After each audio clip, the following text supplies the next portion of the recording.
The morning sun crept over the rooftops of but the city was already buzzing with a single, chilling headline. German woman missing in Egypt. After accepting wedding invitation, the photograph beneath the bold letters showed Sabine Richter, smiling, suitcase in hand, standing in the departure hall of the airport. Her friends and family stared at the image, hearts pounding, unable to reconcile the woman they knew with the story unfolding on every news channel. How could a simple trip for a friend's wedding turn into an international mystery? The news anchors repeated the same questions. Where was Sabine? What happened after she landed in Cairo? Why had her social media gone silent? As the camera panned to her daughter, Lisa, clutching her phone and fighting back tears, the world watched, desperate for answers. What began as a dream adventure was now a nightmare gripping two continents. But the truth behind Sabine's disappearance was even more shocking than anyone could imagine. Sabine Richter had always been the dependable one. For 30 years, she worked as a nurse in Düsseldorf, tending to the sick and comforting the lonely, her own needs quietly set aside. She was the friend who remembered birthdays, the mother who packed lunches with handwritten notes, the wife who kept the household running, even when her own heart felt heavy. But at 52, Sabine found herself standing at the edge of a new life, the familiar ground beneath her feet suddenly gone. 2 years earlier, her marriage to Klaus had ended not with a dramatic fight, but with a slow, silent unraveling. The children, Thomas and Lisa, were grown and scattered across Germany, busy with their own lives. The house felt emptier with each passing day, the silence pressing in around her. For months, Sabine drifted through her routines, haunted by the question, what now? She scrolled through travel magazines late at night, tracing her finger along the Nile, the pyramids, the bustling markets of Cairo. She dreamed of adventure, of stepping out from behind the walls of her old life and into the unknown. Yet, fear and self-doubt lingered. Was she too old to start over? Could she really travel alone, after decades of playing it safe?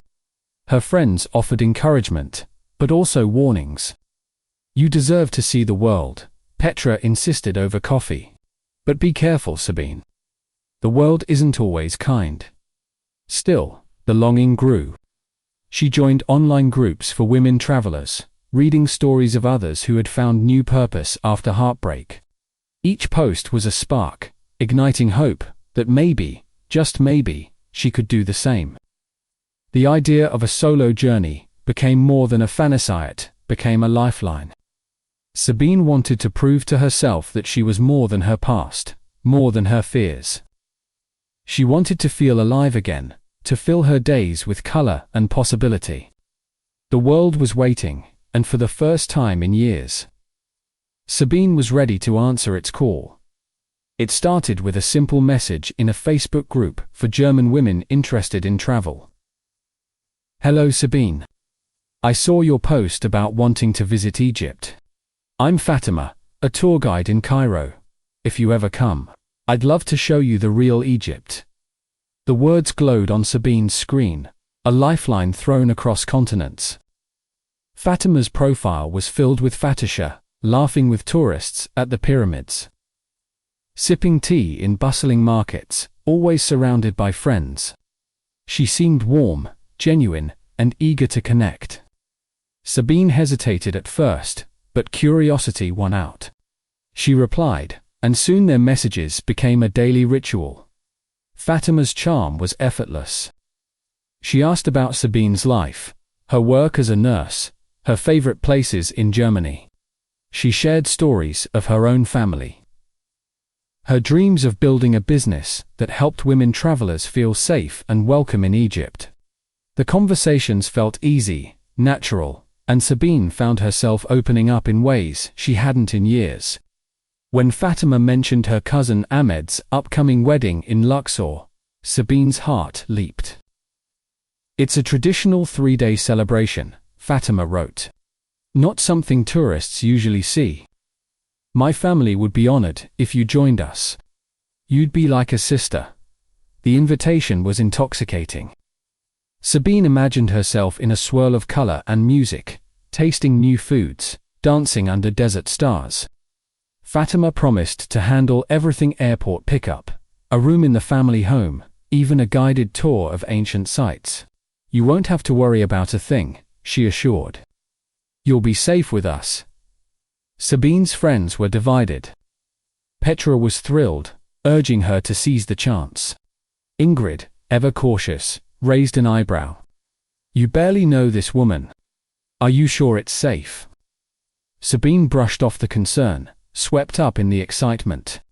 After all, Fatima seemed so thoughtful, even asking about Sabine's dietary needs and offering to help with travel arrangements. Yet, there were subtle red flags, easy to miss in the glow of possibility. Fatima's questions sometimes strayed into personal territory: how much time Sabine would spend in Egypt, whether her children would worry, if she had any health issues or dietary restrictions. She asked if Sabine preferred to bring cash or use cards, and whether she'd be traveling alone. Each question was wrapped in concern, but looking back, Sabine would wonder why she hadn't paused. At the time, it all felt like the care of a new friend, someone who wanted her to feel at home. The decision was made late one night. Sabine's heart pounding as she booked her flight. She messaged Fatima, "I'm coming," and received a flurry of joyful emojis in return. The next morning, she woke to a detailed itinerary and photos of the house where she'd stay. The dream was becoming real. Sabine felt a surge of hope, a sense that her life was finally moving forward. She didn't see the shadows gathering at the edges of her adventure, nor the danger that waited just beyond the promise of a new beginning. As the days passed, Sabine and Fatima's messages grew longer, more intimate. What began as casual conversation soon became a lifeline for Sabine, who found herself looking forward to each new notification. Fatima always seemed to know when Sabine needed encouragement. "You are so brave, Sabine," she wrote one evening after Sabine confessed her nerves about traveling alone. "Most women your age would never dare. My mother says German women are strong, like the Nile in flood season." The words made Sabine smile, a warmth blooming in her chest. They shared photos. Sabine sent snapshots of her garden in spring.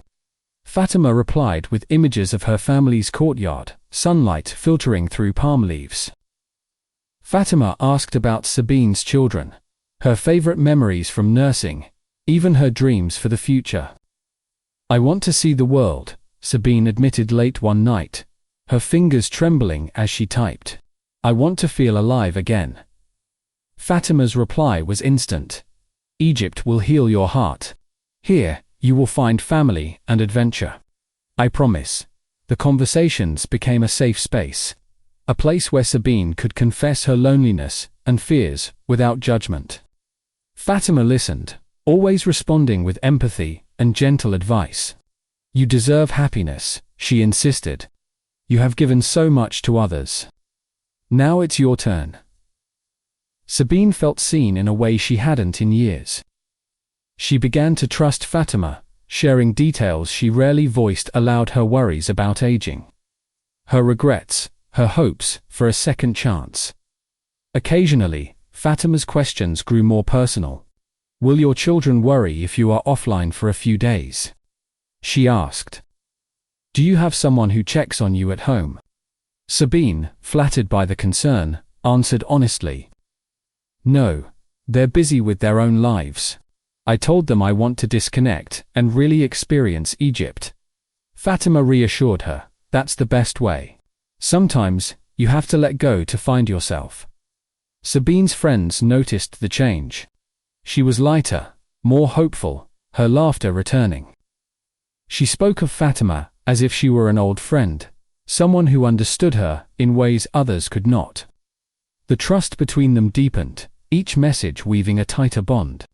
Sabine felt ready for the journey, certain that she was in safe hands. She had no idea that every word, every confession, was being carefully catalogued, each vulnerability noted and filed away. The friendship that felt like salvation was, in truth, a carefully spun web, and Sabine was already caught in its threads. With her ticket booked and itinerary in hand, Sabine threw herself into preparations. She pored over travel blogs, made lists of what to pack, and even practiced basic Arabic phrases in front of the mirror. Each step brought a flutter of excitement, a sense that she was finally reclaiming her life. She bought a new suitcase, filled it with modest dresses and gifts for Fatima's family, German chocolates, a silk scarf, a small photo album of her hometown. Every detail felt like a promise of adventure. Her friends, however, were less enthusiastic. Petra called almost daily, her voice tight with worry. "Are you sure about this, Sabine? You've only known her online. What if something goes wrong?" Sabine brushed off the concern, her optimism unwavering. "Fatima has been nothing but kind. She's even sent me photos of her family and the house. I'll be staying with them, not in some hotel. It's safer this way." Petra sighed, unconvinced. "Just promise me you'll check in every day. And don't give anyone your passport, no matter what." Ingrid was more blunt. "You're being reckless. You don't know these people. What if it's a scam?" Sabine felt a flicker of doubt, but quickly pushed it aside. "I've done my research. There are other women in the group who've traveled with Fatima and had wonderful experiences. I need this, Ingrid. I need to do something for myself." She sent her children her travel details, assuring them she'd be safe and would message when she could. "Don't worry, I'll be offline for a bit, to really soak it all in," she wrote, masking her nerves with cheerful emotion. As the departure day approached, Sabine's hope drowned out the warnings. She saw only the promise of new beginnings, not the risks lurking beneath. The world felt wide open, and for the first time in years, Sabine was ready to step into it, certain that this journey would change her life forever. The plane touched down in Cairo just after midday, the city shimmering beneath a haze of heat. Sabine pressed her face to the window, heart pounding as she glimpsed the distant outline of the pyramids.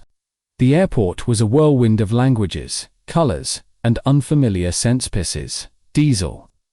The faint sweetness of blooming jasmine.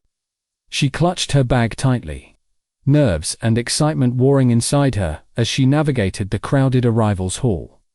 Fatima had promised to meet her at the exit, holding a sign with her name. But as Sabine scanned the sea of faces, she saw no sign of her friend. Instead, a young man approached, his smile wide but unfamiliar. "Sabine Richter?" he asked in accented German. "I am Omar, Fatima's cousin. She is so sorry, her mother is ill, she had to go to the hospital. She sent me to bring you." He spoke quickly, his words practiced, and Sabine hesitated only a moment before following him. After all, Fatima had mentioned Omar in their messages. Outside, the city was alive with chauskars, honking, vendors shouting, the call to prayer echoing from distant minarets. Omar led her to a white sedan, loading her suitcase into the trunk. "We go straight to Luxor," he said. "The family is waiting. You will see the real Egypt." Sabine tried to relax, watching the city blur past the window. Omar chatted amiably, pointing out landmarks and sharing stories about his family. Yet, small inconsistencies began to surface. He stumbled over details Fatima had shared, mixing up names, changing the story of why Fatima couldn't come. As the hours passed and the city gave way to open desert, Sabine's unease grew. Omar's questions became more personal, about her family, her job, whether she had brought gifts or cash. He laughed off her concerns, insisting, "You are our guest. In Egypt, guests are treated like royalty." Still, Sabine couldn't shake the feeling that something was off. The route they took didn't match the map she'd studied, and when she asked about it, Omar explained it was a shortcut to avoid traffic. Night fell as they reached a small town. Far from the bustling streets of Cairo, the house was simple, its walls faded, and the windows barred. Two women greeted her, their faces kind but wary, speaking only Arabic. "Fatima will come tomorrow," Omar promised, ushering Sabine into a small upstairs room. "Rest now. Tomorrow, the real adventure begins." Alone in the unfamiliar darkness, Sabine tried to quiet her doubts. She reminded herself of Fatima's warmth, the promise of family and celebration. Yet, as she lay awake, listening to the strange sounds of the night, a chill crept in.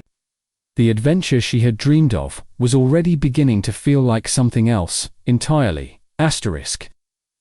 Morning brought little comfort. Sabine awoke to the sound of voices downstairs, the aroma of strong coffee drifting up through the narrow hallway. One of the women, Amira, brought her breakfastly trad, and tea, smiling politely, but avoiding eye contact. Sabine tried to ask about Fatima, but Amira only shook her head, repeating words in Arabic that Sabine couldn't understand. Omar appeared later, his demeanor changeless, friendly, more hurried. "Fatima is still at the hospital," he said, barely meeting her gaze. "The wedding is delayed, but you must stay. The family insists." Sabine's unease deepened as the day wore on. Omar insisted on accompanying her everywhere, even to the small market down the street. When she tried to speak to a group of German tourists, she spotted near a temple. Omar quickly intervened, steering her away with a forced laugh.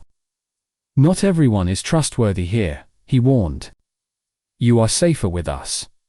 The words, meant to reassure, only made her feel more trapped. The stories began to shift. Omar contradicted himself about Fatima's mother's illness first, a heart problem, then a fall, then something else entirely. When Sabine pressed for details, he grew impatient, brushing off her questions. The two women in the house treated Omar with a formality that didn't fit the family dynamic Fatima had described. They called him Professor Sir, never using his first name, and rarely spoke to Sabine, except in hurried whispers. Sabine's attempts to contact her children failed, her phone had no signal, and the promised Wi-Fi never materialized. Omar claimed there were technical issues, but each day brought new excuses. When Sabine asked to visit Luxor, or even just take a walk alone, Omar refused. "It's not safe for foreign women," he insisted. "You must wait for Fatima." The isolation pressed in, each small oddity stacking atop the last. Sabine tried to reassure herself maybe this was just cultural difference, maybe she was overreacting.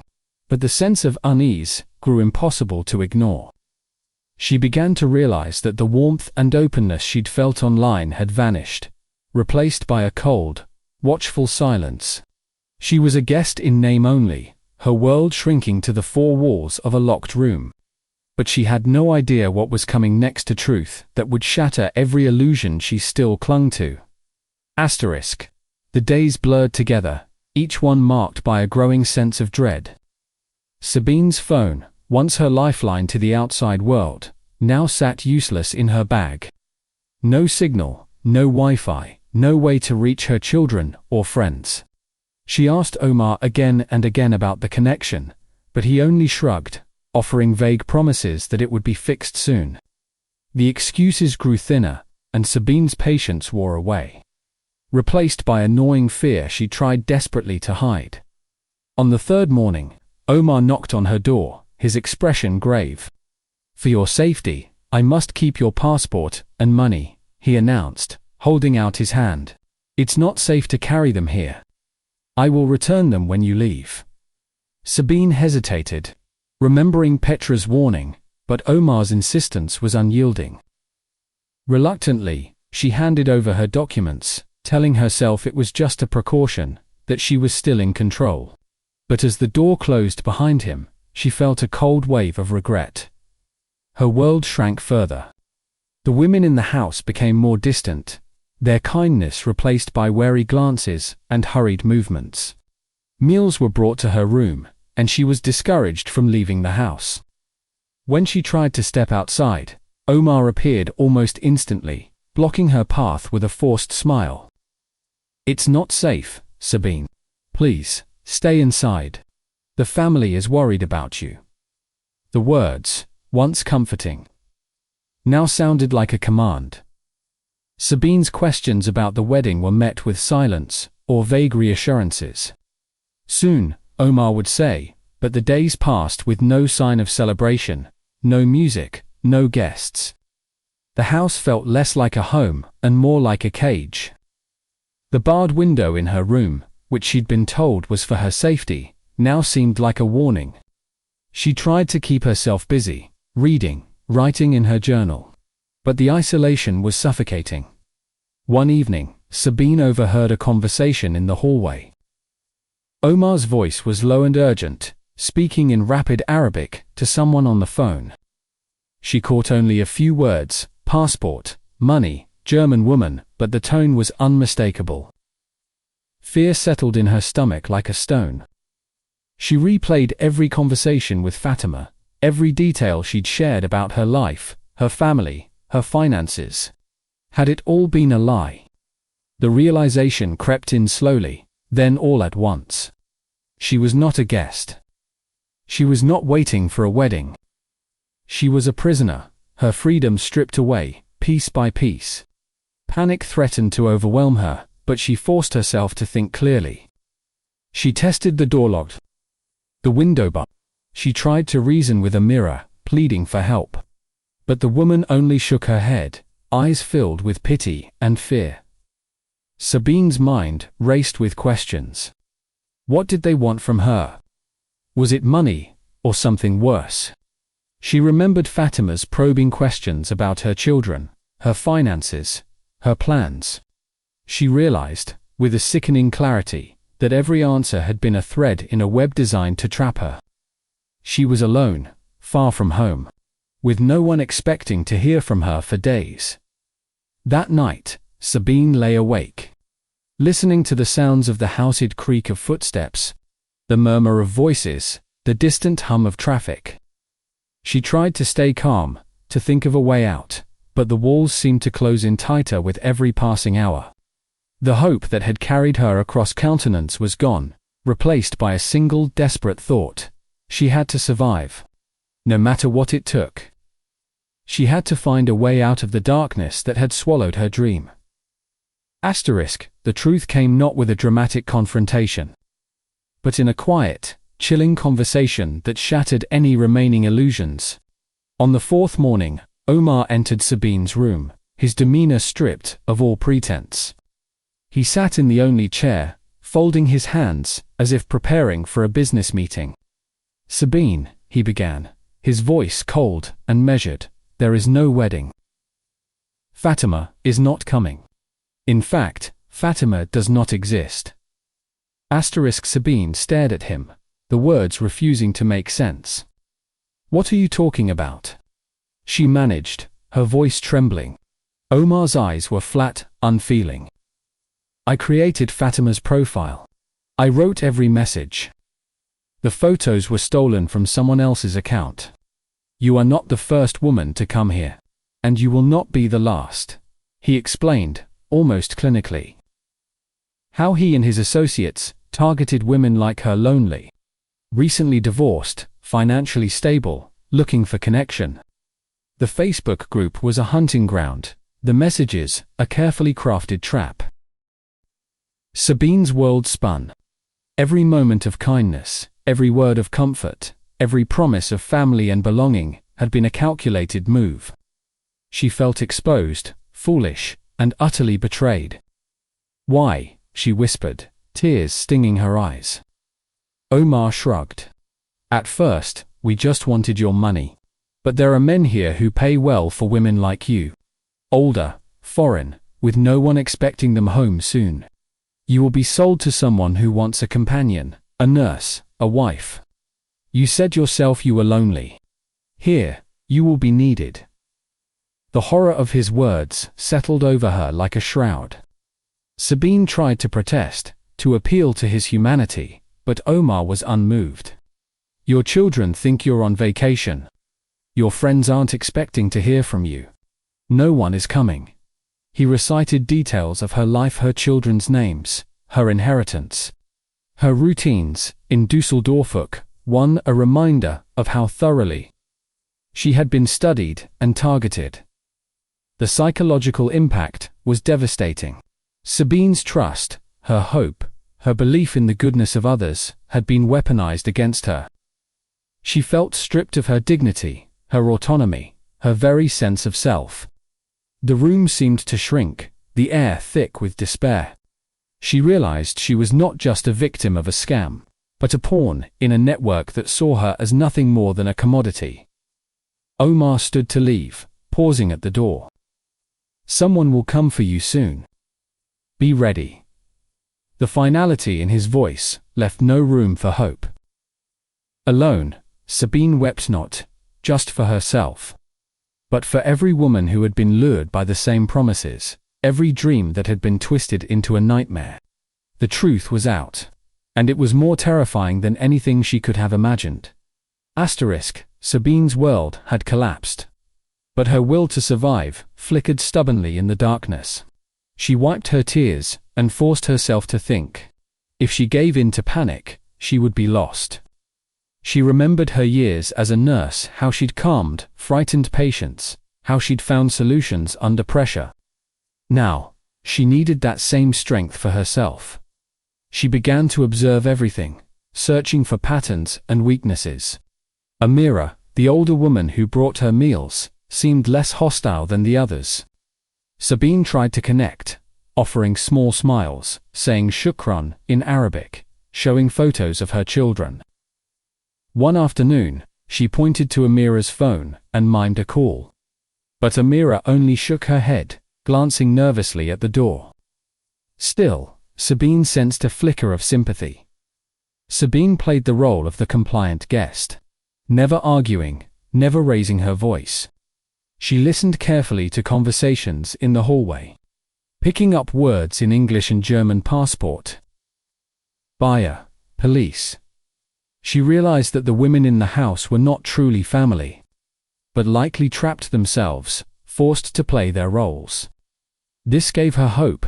If she could win Amira's trust, maybe she could find an ally. She started to share more of her own story, speaking softly about her loneliness, her fears, her children. Amira's eyes softened. One morning, as she cleared away breakfast, she whispered, "You don't tell Omar." Dangerous. Sabine nodded, understanding the risk. She asked about escape, using gestures and broken English. Amira hesitated, then quietly pointed to the window, miming the loosening of a bar. Sabine's heart pounded. She began to plan, watching for moments when Omar left the house, noting the routines of the others. She hid small items, coins, a pen, a scrap of paper with her children's numbers, just in case. Every day, she rehearsed her escape in her mind, waiting for the right moment. Desperation sharpened her senses, turning fear into determination. She would not let them decide her fate. She would fight for her freedom, no matter the cost. The opportunity came on a sweltering afternoon, when the house was unusually quiet. Omar had left in a hurry after a heated argument downstairs, and the two women were busy in the kitchen, their voices low and tense. Amira slipped into Sabine's room, her face pale with fear. She pressed a finger to her lips, then pointed urgently at the window. Sabine's heart hammered as she saw the loose bar. Amira had kept her promise. Sabine moved quickly, adrenaline sharpening her focus. She wrapped herself in Amira's spare veil, tucking her hair beneath it, and squeezed through the narrow opening. The drop to the alley below was jarring, but she landed hard and kept moving, ignoring the pain in her ankle. She ducked behind a crumbling wall, listening for shouts, but the house remained silent. Every step felt like a lifetime. The fear of discovery pressing on her chest, she followed Amira's whispered instructions, weaving through back streets, keeping to the shadows. The midday sun was relentless, sweat stinging her eyes, but she didn't dare slow down. At every corner, she expected to see Omar's car or hear his angry voice. Instead, she found herself on a busy street, the noise and chaos of the city, a strange comfort. She spotted a police car parked outside a small market, and with the last of her strength, rushed toward it. "Help me," she gasped in English, pulling off the veil to reveal her face. The officers stared in shock, then quickly ushered her into the safety of their car. Relief crashed over Sabine in waves, her body trembling as the reality of her escape set in. She was free, but the nightmare was far from over. Inside the police station. Sabine struggled to find her words, her voice hoarse and shaking as she recounted her ordeal. The officers listened intently, their skepticism fading as she described the house, the people, and the details of her captivity. When she handed over the scrap of paper with her children's numbers, one officer immediately called the German embassy. Within hours, her story set off a chain reaction. Interpol was notified, and local authorities launched a raid on the house where she'd been held. The operation moved swiftly. Police found evidence of forged documents, stolen passports, and a laptop filled with profiles of other women, proof of a much larger trafficking network. Omar and several accomplices were arrested at the border, trying to flee. Amira and the other woman were taken into protective custody.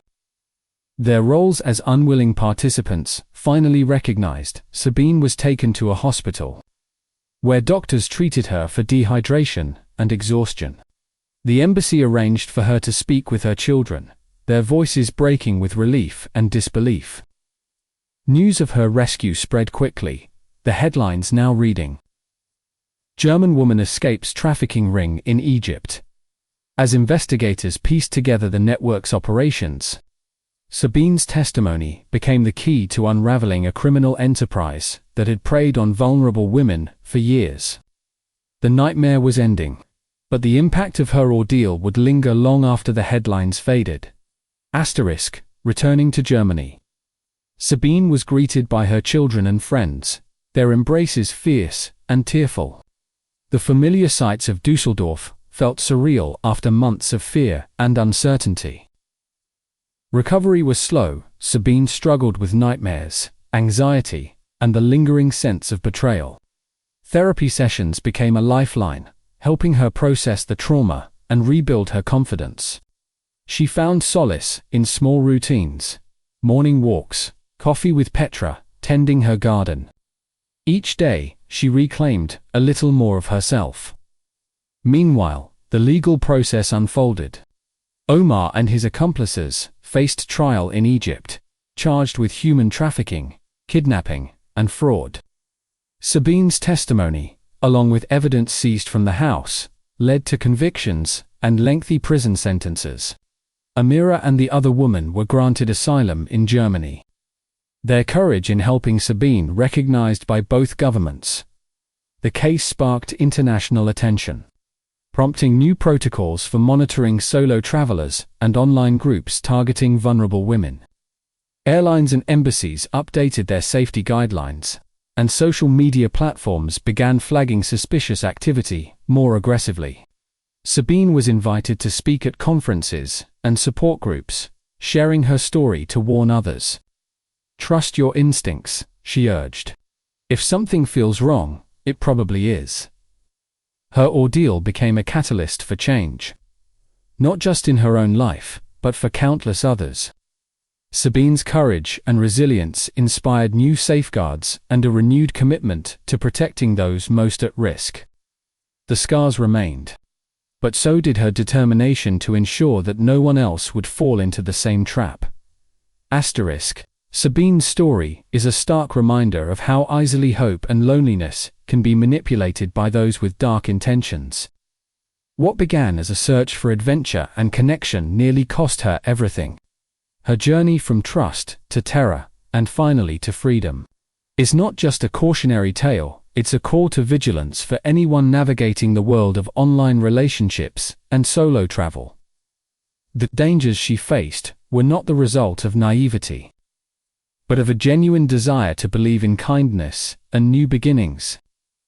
Sabine's experience shows how predators exploit vulnerability, using empathy and attention as tools to gain trust.